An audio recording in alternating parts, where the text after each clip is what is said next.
Music I've been doing my whole life. I really love music and singing, or anything to do with performing, like music, dance, drama. I want to be representing Australia at the Paralympics, so I am aiming for the Paralympics.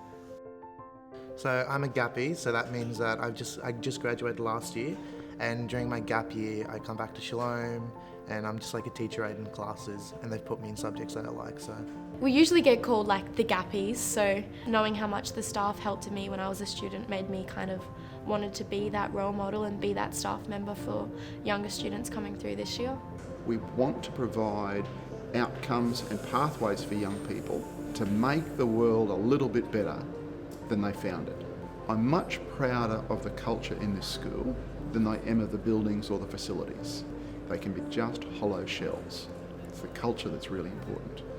Every kid is known and every kid feels like they're known and they're important. When I go into school, I feel safe and I feel happy to go to school.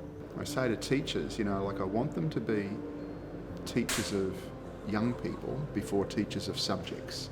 I would not be the musician I am if it wasn't for all the amazing teachers here. They're always just striving to make you, they're like trying to help you be better. when I started Shalom, I had no idea who I was or what I wanted to do, but they give you that opportunity to find your passion, but then not only find it, really hold on to it and evolve and build yourself up from there.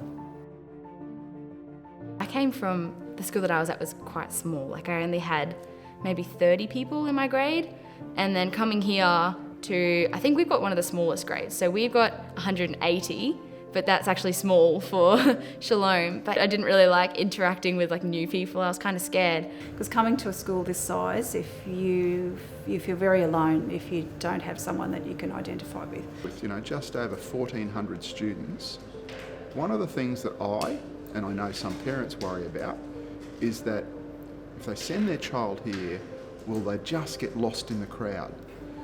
So our vertical house system really goes a long way to ensure that every child is known. Like we've got the 8 houses obviously, and in each house we've got PC, so pastoral care groups, and we have like a couple people from each grade in those PC groups. With the mix of year 7 through to year 12, you're in there for 15 minutes a day and you make friends that you wouldn't have ever expected. Like that's also helpful in the going out into the eating area. If you don't have any friends, I guess, you know those people in PC because you see them every day. Our lockers, our bags, we keep it all in our house. We go to our house every day for PC. The Year 7s aren't used to that because it's very different to primary school, obviously. So it's that really good starting point to introduce them to how things are run at Shalom. So then they get to go to Swimming Carnival and they see what it's all about. They get to experience that house spirit for the first time.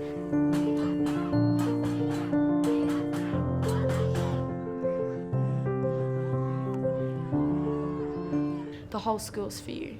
There's so many opportunities for the students that go to Shalom, and they don't really even have to search for them. They're given to you. The staff work really hard to make sure that the students have opportunities right there, and they're right there, put there in their laps. They just have to pick them up and they just have to attend.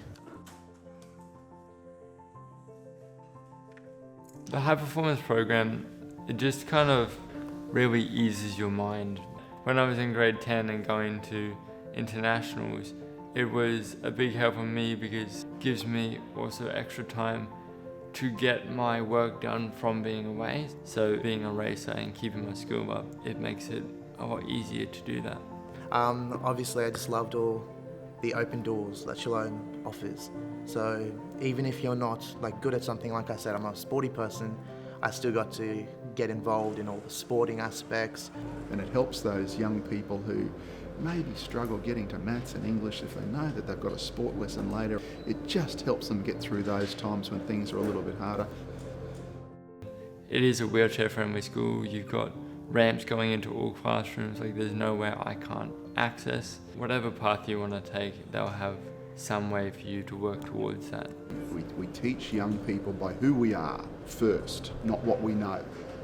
Our balance at Shalom is to do that compassionately and at the same time be very clear with kids that we have standards that we expect. I'm trying to present something that we think is really fundamental gospel values that's open to anyone. We've had students at the school that are quite, not just other Christian religions, but, you know, like Muslim and Hindu and Buddhist, and we respect their beliefs just as they respect ours. Because I think that's really crucial to what we do. Like, every one of us needs to be able to say, why am I here?